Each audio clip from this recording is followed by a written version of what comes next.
that uminig liknos chitim l'chalkon la'aniyim l'tzorech Pesach. There's a custom to purchase wheat to distribute among the poor for Pesach, for matzahs. So the Ramos says uminog, it's a custom. The Mishnah Berurah has a little bit of a difficulty because it seems to be it's more than a minog. This was an ancient enactment. It's based on the Jerusalem Talmud that Jews provided for those who were in need of all the needs for Pesach to do the mitzvahs of the Chag, of the Yom Tif. It's more than a minog. There's a Shalach Kodesh. The Shalach Kodesh writes that in truth, in terms of our own self-worth, we were not worthy of redemption, of Gula. We became of the Avodah Zorah. Initially, what precipitated the bondage? The Medrash tells us the Jews, they stopped doing Milah. That after that generation passed away, the Shivim Nefesh came to Mitzrayim, they decided they want to be like the Egyptians. Just as the Egyptians, the Mitzrayim, were not circumcised, they did not want to be circumcised. The moment they stopped circumcising themselves, they became the enemy of Hashem. And Hashem says, you want to ingratiate yourself to the Egyptians, they will despise you, and they will enslave you. So who brought about the bondage? They brought it on themselves. And ultimately, it evolved. They became over the Avodah Zarah, became pagans, like the Egyptians themselves, due to their master's influence. So if that's the case, why was the Gula? Why was the Gula after the last 10 months of Egypt? They were Nisim Gluyim, they were the Esamakos. Why? Why did it take place? Chesed Elyon. It was Chesed Hashem. It was God's kindness. Because Hashem had promised Avram Avinu at the covenant between the parts, the Bris Bein Absorim, that at a certain point, they're going to be redeemed.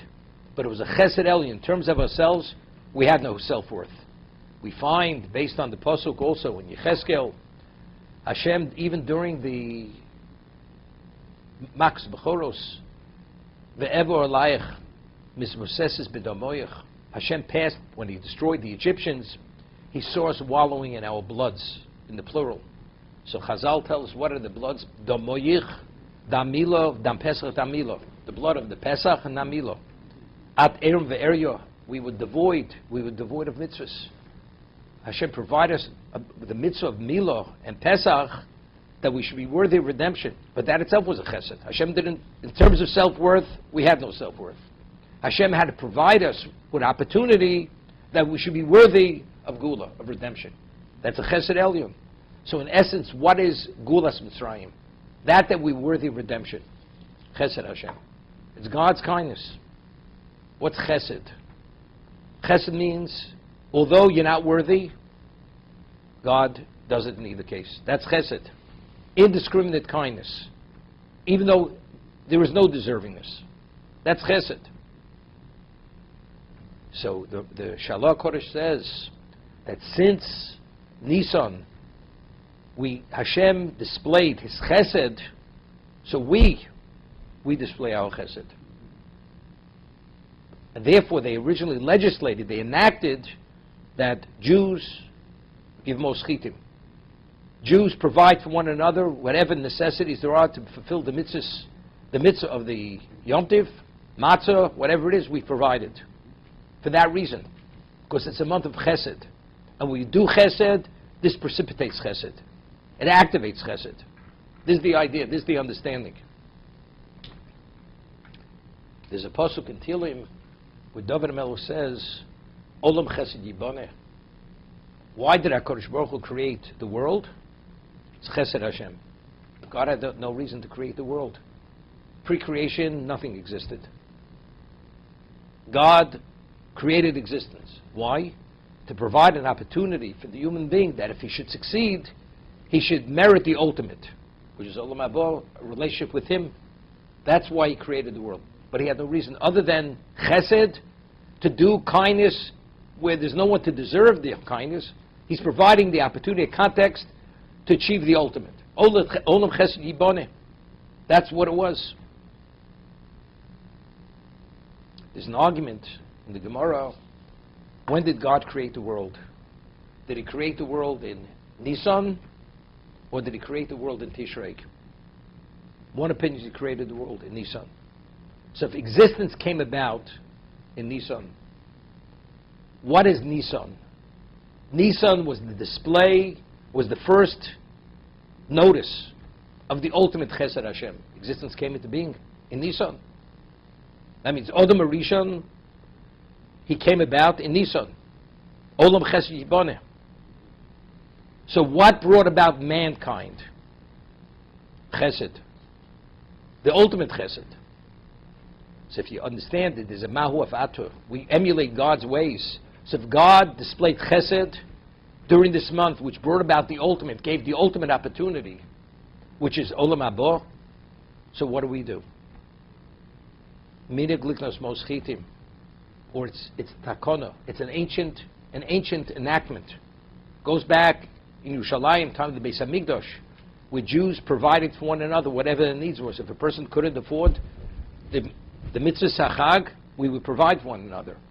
The whole concept in the Haggadah, we say Holach Ma'anyo, Kol Dich Ven Yesav Yechol, that we invite the needy to our homes, whether it's for Korban Pesach, which is difficult because it has to be pre-designated, or the needy. What is the whole idea? Kol Dich Ven Yesav Yechol. All the needy, whoever's hungry, should come and eat, and we provide for one another. And this is something which is unique to Pesach. This is not by other Yom Tovim. Not the same degree. Because Pesach, because every aspect of redemption, this was Chesed Hashem. This is God's kindness. Undeserving kindness. Indiscriminate kindness, but He provided. So the Gula itself is rooted in what? In Chesed. We see that even though God promised to take us out with the Bris Bein Absorim, but if we wouldn't have had, still Chazal tell us that we had a number of things that in that merit He took us out. And they were all seemingly cultural. We were pagans. Loshinu Lashonam, we spoke Lashon HaKodesh Hebrew, the holy tongue. Shmam, we retained our Jewish names. Malbusham, our attire. But that's not spiritual. It's purely identity. We retained our Jewish identity. That itself was sufficient, that merit. The merit of the righteous women, which means they did not despair. The men had no interest in procreating. They gave up. They said, we're going to hear forever. There's no point in even perpetuating ourselves. The women believed ultimately there's going to be a gula. There will be a redemption. And they encouraged their husbands. They enticed their husbands. And therefore, there was a Klal Yisrael, due to the women. This is b'schus noshim tzedkonis nigul absin mitzroyim, in their merit. So we needed merit. What about the Bris Bein Absorim? He promised us as much as He promised, but you have to have a people who have a capacity to have relative to spirituality. And even that is not sufficient. He still had to provide 2 mitzvahs. We needed the Dam Pesach Dam Milo. We needed the blood of the Pesach, the Paschal Lamb, and circumcision. We needed all this. We need the interplay of everything. This is ultimate chesed. We find that each of the Avos HaKadoshim, each of the holy patriarchs, Avraham, Yitzchak, Yaakov, emulated God, emulated another characteristic of Hashem. Avraham was chesed.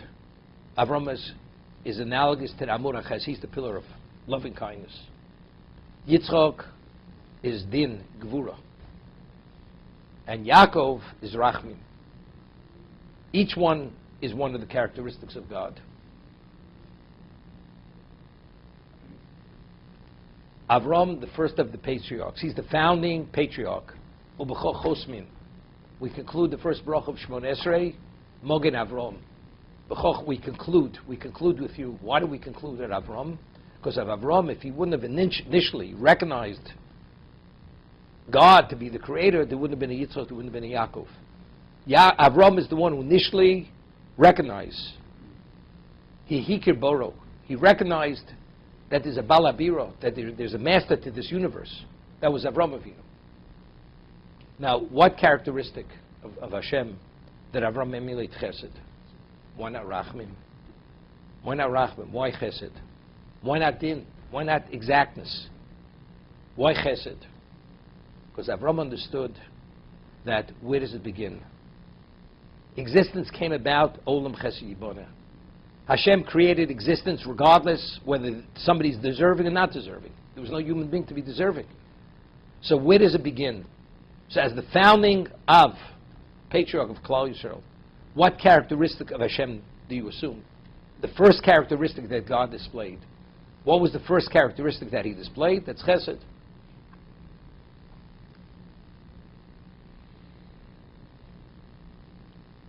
It's interesting. The Shalah Kodesh says something more, that Nisan, Klal Yisrael, was the beginning of a new beginning, of new existence. It was a new existence as a people. Klal Yisrael, we are the 71st nation. The 70 nations, 70 root nations, the Shivim Amimim, we are the 71st. We are the equivalent of all of them. L'mispar b'nei Yisrael. God divided up the nations, l'mispar b'nei Yisrael, according to the number of the 70 souls that went down to Egypt. Shivim nefesh yordu avasein l'mitzrayim. There's a corresponding factor. But when did we become that 71st? It happened at Sinai. That's when we became the Goy Kodosh. We became the holy people. We became the Mamlechas Goy Kohanim, the priestly, kingly nation. That was Sinai. But at the time of the Geula, when we assumed Cherus, the Geula and the Pidyon, Mitzrayim Geal Tono Beis Avon B'Disonu. This took place in Nisan, the 15th day of Nisan. That's when we left Egypt. That's when we assumed it was a new beginning. There was a new era. It was a new beginning of a new creation. So if it's a new creation, how does a new creation begin? Olam Chesed Yiboneh. That's the Shalom. It's Olam Chesed Yiboneh. Nisan is the beginning of a new creation. So what is it? If it's Olam Chesed Yiboneh, so if that's the case, Nisan is a month of Chesed. Because when God begins a new beginning, it's with Chesed. It's a Chesed Elyon, as the very beginning of existence came about as a result of Olam Chesed Yiboneh. There's a Maral, the Maral of Prague says, we find that at the time of creation, it speaks about the first day, the second day, through, then it says, Behi Borom. Behi Borom. So the Midrash tells us that the letters Behi Borom are the letters of Avram Avinu. Behi Borom. Osios Avram. So the Maral explains, the Maral of Prague says in the Kvuras Hashem, one of his works, that what does it mean? The letters of Behi Borom are the letters of Avram, that until Avram came about, the world was that world that he created. Avram, when he came into existence, it was the beginning of a new Bria. It was the ex nihilo. What Avram, what he achieved, his dimension of spirituality, there was no semblance of that until he came about. Mm-hmm. That's Behi Borom. It's not a play on words. Avram is Behi Borom. It literally, he was the equivalent of a new existence, Avram. So if Avram himself, he's a new dimension of existence. So what's a new dimension of existence? Chesed. It's not only he assumed Chesed, the characteristic of God of Chesed, because that's where you begin, when you begin espousing Hashem's existence, monotheism in the world. Because he achieved a level of spirituality which did not precede him, therefore, what characteristic do you assume? That's Chesed. That's Olam Chesed Yiboneh. So Avram was the first Olam Chesed Yiboneh, in spirituality speaking. Klal Yisrael leaving Mitzrayim, that was a second stage of Yiboneh, Olam Chesed Yiboneh. Therefore Hashem displays His Chesed. Sinai was the ultimate level. Chazal tell us, Ger Shenizgar Ketinik Shenola Domi, that a convert who converts, he's like a newborn child. Klal Yisrael at Sinai, we underwent a conversion. Until Sinai, we were Bnei Noach. Or there's a question. We were Noahites. It was a transition. We became we became Bnei Yisrael. According to Rameir Simcha of Dvinsk, Yaakov and his family were Bnei Yisrael. But they did not have Kedushas Yisrael. They were not the Kedusha. We became the Goy Kadosh. That happened at Sinai. Sinai was ready, was Kedushas Yisrael. But still, something came about that did not proceed. There was no nation that was attached to God to assume his Kedusha. The first time ever in existence, this happened at Sinai. So that's another advancement of what? Of something that did not proceed that particular moment. That's when we became the 71st nation. We read in Pirkei Avos, Basar Ma'amores Nivra Olam. The world came about through the 10 utterances of God. God said, it should be. And if you go and you count them, and even Bereshis Bara Elokim is one of the expressions of utterance which brought about existence. Through the 10 utterances of God, the world came about. So Rabbeinu Bachya writes, the portion of Bereshis, we find that the number 10 is a central number in the Torah. We find there were Asera Nisyonos Nis Avram, HaKadosh Baruch Hu's Avram Avinu. There were 10 tests. Why 10? Why not 9? Why not 15? It's 10. There were Esemakos. There were 10 plagues in Egypt. Nisum Gluyim, revealed miracles. Aseret Sadibros. The 10 Commandments, called the Decalogue. According to Rashi cites, Rav Haigo, that all Targum mitzvos are included within the Aseret Sadibros. That's all-encompassing. The Taryag, the 613. Within that 10. 10 encompasses everything. It's all-inclusive 10. We find that when Avram Avinu sent Eliezer, a slave, to find a wife for Yitzchak, who was the future matriarch of Klal Yisrael, Rivka, Himenu. So it says he took Asor Gemalim. He took 10 camels. Okay? And he took gifts. Why is it important for us to know how many camels he took? Whether he took 10 camels or 15 camels. And then it says, when he realized it was Rivka, it says he took 2 bracelets, Asor Azov Mishkolam. They weigh 10 weight in gold. So Rashi says, what's the 2? It corresponds to the luchos, Shtei luchos abris, and the 10 is the Aser Sadibros. What does that mean? So what was the objective of this mission? To find a woman who's qualified to be the matriarch. Who's the matriarch? The matriarch is the woman who ultimately will facilitate and bring about a Klal Yisrael. Who's Klal Yisrael? The world has no value unless there's going to be a Kabbalah Satorah. As it says, there was a precondition to creation. Im Yikablu Yisrael Torah Butav. If Klal Yisrael receives the Torah, accepts the Torah at Sinai, it will be good.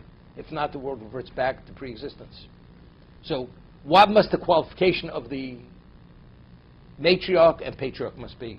To produce a nation that has relevance to say Nasav and Nishmat Sinai. If that does not come to fruition, there's no existence. So what is the value of the matriarch? The matriarch has to be the one who's qualified to facilitate and guarantee that the 10 utterances actually bring about a result. Therefore, how many camels does he send for the mission? 10, which alludes to this. Asaras of Mishkolam. Who is the aim? She's qualified, she's the equivalent of the Aseret Sadibros. That her body, Esemakos, what was the value of Esemakos? The 10 plagues. Nisim Gluyim. Why do we need revealed miracles to such a level? It's the first time God ever revealed himself to such a degree that you could barely deny his existence. Bechira, I mean, all existences that a person should make choices. Hashem had to put them in a corner, literally almost forced them to recognize him. But why? We saw him. Why? Because if not, the world couldn't continue. We were so embedded in the impurity of existence in the spiritual morass of Avodah Zorah, paganism, it's like a person had a thick cataract. The light barely penetrated the eye. That's how entombed we were over there. So you had to have Nisim Gluyim to chip away at that, to give us a sense of Kedusha. What is Kedusha? That's Esem Makos. Again, why 10? Because unless there'd be 10 minimally, the Aser Maimaros, the 10 utterance of God, has no value.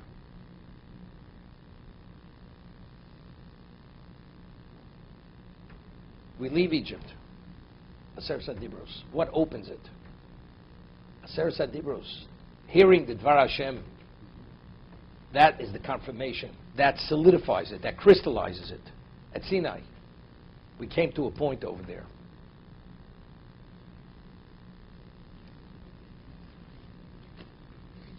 We find there's a famous Yerushalmi, the Jerusalem Talmud tells us that the reason why we drink 4 cups of wine, the Arba Kosas at the Seder, is because it corresponds to the Arba Lashoni Gula, Arba Lashoni Gula, the 4 expressions of redemption.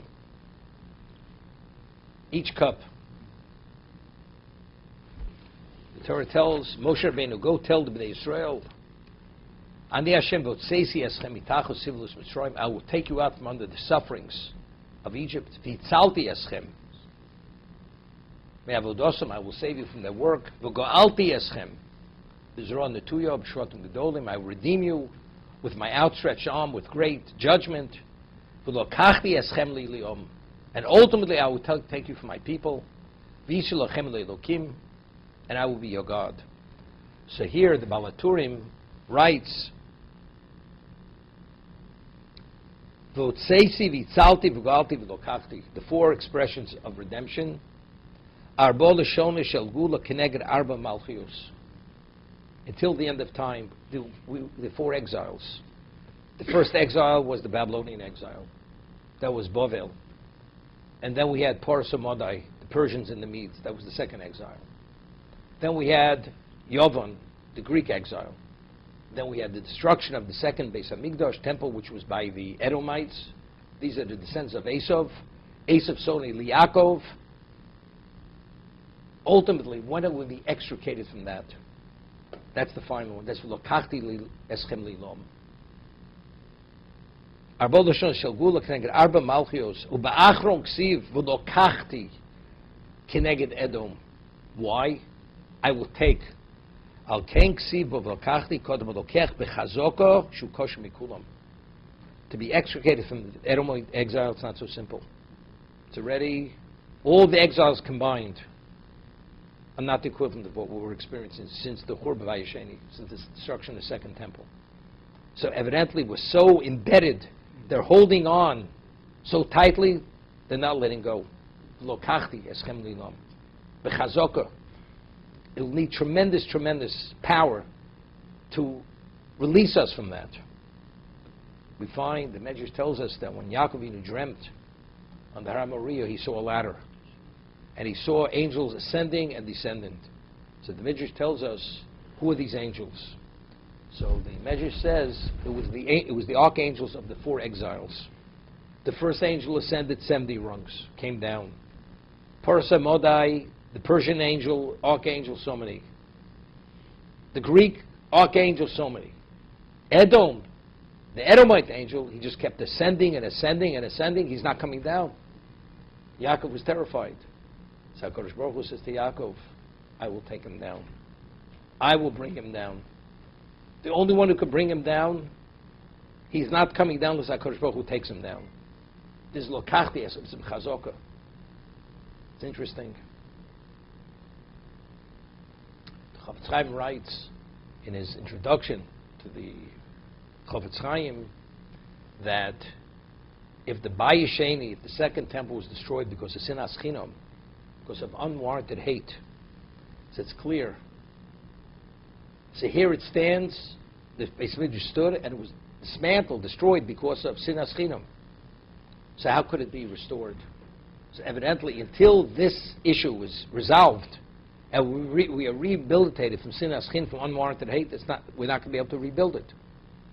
So what is the What is the obstruction? What is the obstacle?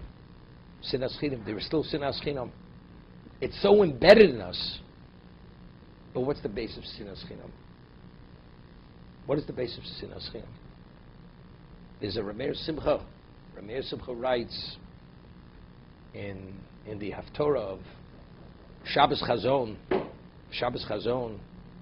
that we find similarly by Yosef when he had the dream, that when there's plenty, when there's bounty, there's no envy. Everybody's totally focused on his own success. When is there envy? And everybody's looking at everyone else when people are needy. When you're in need. When a person has a material lack or insecurity, it's a problem. Then there's envy. What does envy breed? It breeds Lashon Hara. It breeds unwarranted hate. Everybody believes the reason why his predicament is because he attributes it to someone else. You are the cause.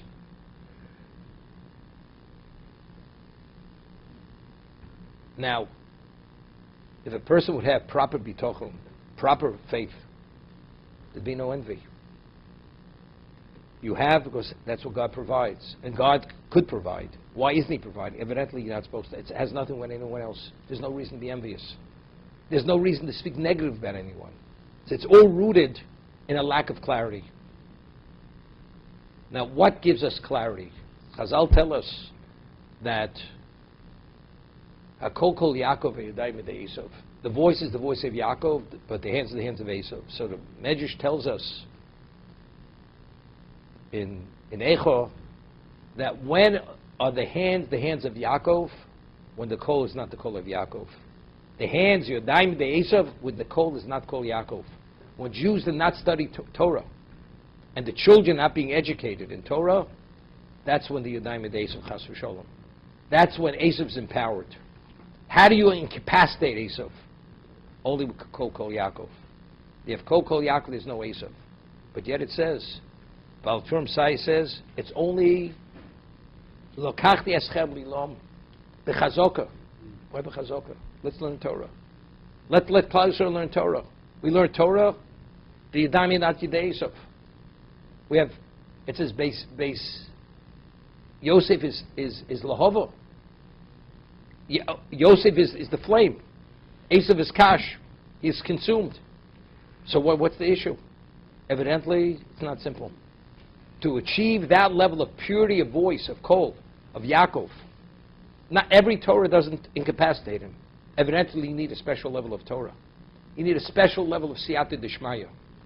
To merit divine assistance, you have to be worthy.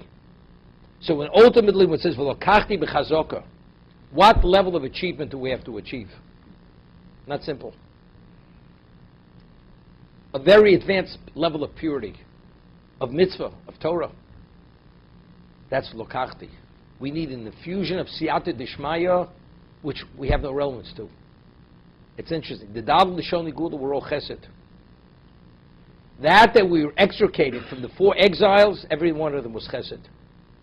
There was a degree of chesed. We weren't worthy. What happened in Bovel? Tremendous assimilation. Porus and Modai. Unbelievable. We were at the point of total annihilation. The last moment. Unbelievable chesed. Because of that chesed, it was a Kabbalah Mi'ava. Klal Yisrael reaffirmed out of love the acceptance of Torah. Because they saw the chesed Hashem. They saw the Avos Hashem. And what's Yovon? What they did. Choshchu Eineim. They blackened their eyes. And yet, Rabbi Miatim, unbelievable victory, miraculous. And during Bayis Sheni, there were no Nisim Gluyim. There were no revealed miracles. Hanukkah was the only revealed miracle. But what was the miracle? Was the victory. The Chashmonoim, a handful of people. How do you defeat? Trained in the most advanced level of combat. How do you defeat these people? It was a nes. Yiborim biyat chaloshim. Tameim biyat torim. Everything. Rishon biyat tzadikim. This was Hanukkah. Everything, every step was chesed. But why is it chesed? Because originally, Dal Shani Gula v'chesed. It was chesed. And that chesed is a new beginning. And each one was a new beginning. The ultimate chesed is the Gula Sida. When Hashem will bring Mashiach, this Volo Mashim Hartzion Lishbar Haresov, when the Redeemers will come to Hartzion Lishbar Haresov, to judge Haresov, Boyusol Hashem Amlucha, and God will have the kingdom. That's what Lokachti. That's when Hashem will take it b'chazaka, will take it with an empowerment. But it has to be wrested from them. It has to be wrenched from them. Without wrenching it from them, they're not releasing.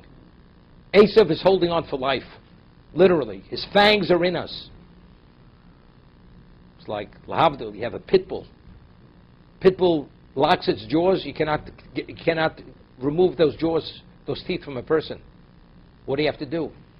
You have to actually put a bullet through its head. That's the only way you could release it. This is b'chazoka. That's the tenacity of Esav. The sino, Esav Sonei Liakov. It's not getting any better. There may be lulls of that hate, that intensification of hate.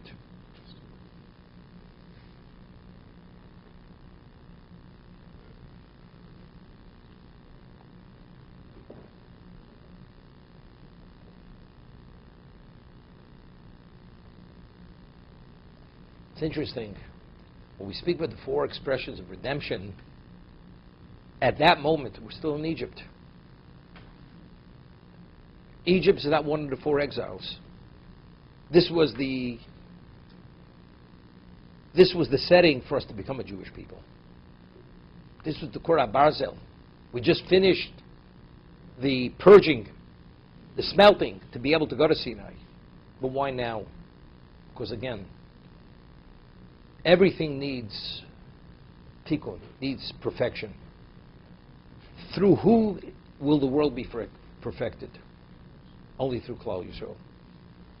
Bereshis bara Elokim, b'shvil Yisrael shnikra reishis. God created the world. The objective of existence is Klal Yisrael. B'shvil Torah shnikra reishis. It's only the combination of Torah and Yisrael that will bring about that level of perfection. So what is the level of perfection? Unfortunately, we needed the Dalet Golius. We need 4 exiles. We had to undergo that. But when we finish one, we have to make it to the next one. Therefore, we need 4 expressions of redemption. So the 4 expressions of redemption which are mentioned regarding ourselves, that had to be in place to deal with the future. For us to be able to address our role in existence to perfect existence.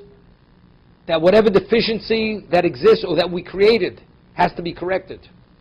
And that gives us the ability, because we have the Dal L'Shani Gula, to bring it about. There's a word from the Maral and the Ramchal, where he says, the Maral explains it this way, and the Ramchal says the same thing, but not based on the word. We find that the Regalim are referred to as Moadim. Moadim. So, literally, the word Moed is translated as times. Elo Moadei Hashem. These are the times of Hashem. They're referred to as Mikroi Kodesh, assemblies of Kedusha. Okay? But the Maral says the word Moed comes from the word, as HaKadosh Baruch Hu says to Moshe Rabbeinu, V'no'arati l'cho mibein shnei akruvim. I will meet you between the 2 cherubs. Meaning the communication, the Shekhinah, the divine presence came from between the cherubs. I will meet you. Moed means it's a meeting time. So he explains the Maral and the Ramchal that in Judaism, in Torah, holidays, Yom Tovim, are not commemorative, but rather it's a reenactment of the moment at that particular time in history, at that particular moment. For instance, on Tez Zayin, on Tez Vov Nisan, what happened? There was a Makas Bechoros. We were in a state, we ate the Korban Pesach. We were acting, we were being freed, we were being extricated from what we experienced all those years. We were moving towards Geula. That's what happened. The exact forces that happened, that Hashem released at that moment, on the 15th of Nisan, those exact forces are released by HaKadosh Baruch Hu. He says, we find many mitzvahs of the night which are purely rabbinical. For instance, Dalit Kosos, the 4 cups of wine, corresponds to Dal Lishani Gula, 4 expressions of redemption. It's rabbinical. But what's the value? Haseba. We lean when we drink the 4 cups. When we eat matzah, we have haseba, we lean. Leaning is an indication of a free man. What's the value? It's all Rabban. It's all rabbinical. What's its value? We eat moror. Moror, to be a Torah obligation, is only when we have the Korban Pesach. Today we have no Korban Pesach. It's to commemorate Vayimoris Chayeyim. They embittered our lives. But it's rabbinical. What's the value? So the Ramchal writes that because you have these influences, you have to create a vessel to capture those influences. You need a kli. You need a vessel. So although it may only be rabbinical, but if we create an infrastructure which is symbolic of what originally happened, the Daled cups of wine correspond to Dal Lishani Gula. Drinking that in a posture of cherus, of freedom, Haseba, you've created a setting, only Chazal understand this, that we're able to be beneficiaries of those kochos, of those influences. Vayimor chayim, bavoda kosher, we eat the bitter herbs. Or whatever we do during the Seder, every one of them is to be beneficiaries of the hashpah, of the kochos, of the influences that night. That's what we do it. This is moadim, elo moadei Hashem. Hashem meets us. Hashem enters. We speak about Leil Shimurim, and it has a reality. As HaKadosh Baruch Hu says, He will not allow the mashchis, the destructive forces, to enter the Jewish home. Till today, it's Leil Shimurim. Even though a person says, Kriyashma, Alamito, we say Kriyashma to be protected from certain nether forces. On the night of Pesach, it's different. It's less. Why? That was then. If it's only commemorative. So what, it should be the same Kriya Shema Lamita? We have to be protected? The answer is no, it's Leil Shimurim. It's a night of watching, because the same influences which happened thousands of years ago, they're reenacted. It happens that they repeat themselves. As a result of that, there's innate protection. Therefore, it's a Leil Shimurim. This is what happens.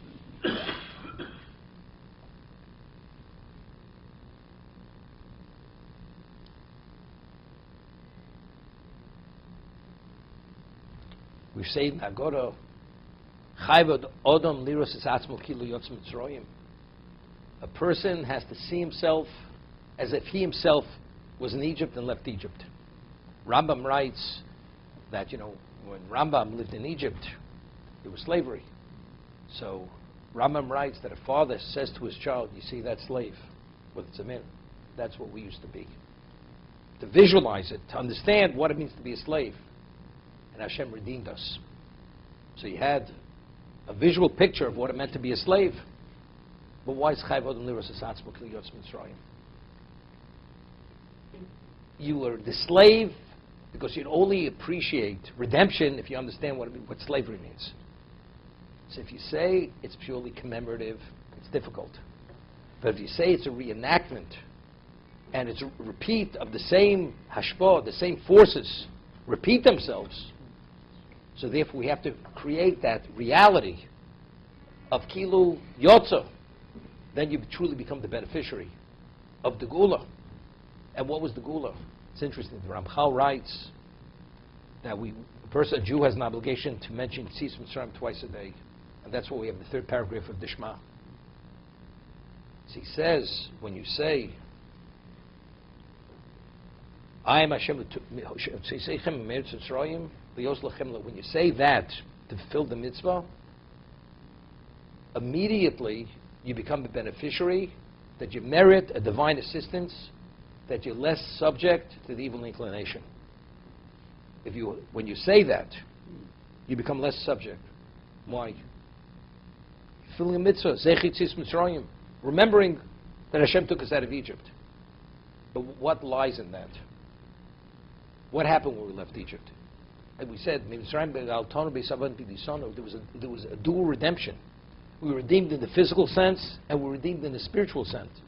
all the physical impediments, all the spiritual impediments, obstructions, and blockage was removed. We became functional as spiritual beings. That's what happened when we left Egypt. When we mentioned it affects, but what about Pesach night? Where that's when it actually happened. That's when we experienced that metamorphosis, that transition from being physical, totally physical beings, to have relatives to being spiritual beings. Gedolim tzaddik miyosem alchei ashoris. A tzaddik is greater than the greatest angel. We become fully functional in terms of our ability to make choices. That began Leil Pesach, the 15th night of Nisan. So if a person actually is able to internalize that reality and to be focused and not to rush it, when is it over, and be distracted with other issues. It's like a person is mining platinum and diamonds, and he says, let's go waste some time. Every moment is infinitely precious. How do you get distracted with nonsense, with foolishness? That's Chayv Odin Lir Satzchi Mitzrayim. Every moment of that night, you're experiencing Gula. Gula in the physical sense, Gula in the spiritual sense. Both. But again, you have to focus. And you have a chiyuv. There's a mitzvah sibri tzis Mitzrayim. Vigarta levincha. It's a mitzvah saseh. It's a positive commandment. The interaction. Famous word from Chaim Brisker. All throughout the year, it's zecher. We mentioned God took us out of Egypt. The night, it's question and answer. We enter into a give and take. We ask, we explain. That's sipur. It's a story. It's a dialogue that we have. That's what it is. So it's not, let's get it over with. That's not what it's about. So to be able to be a beneficiary, to peel away all the layers of impurity, of physicality, of the entombment, of golus, that's Leil Pesach. That's the 15th of Nisan. That's what it is. And the more we understand and appreciate what its value is, we will be greater beneficiaries of its value. Well,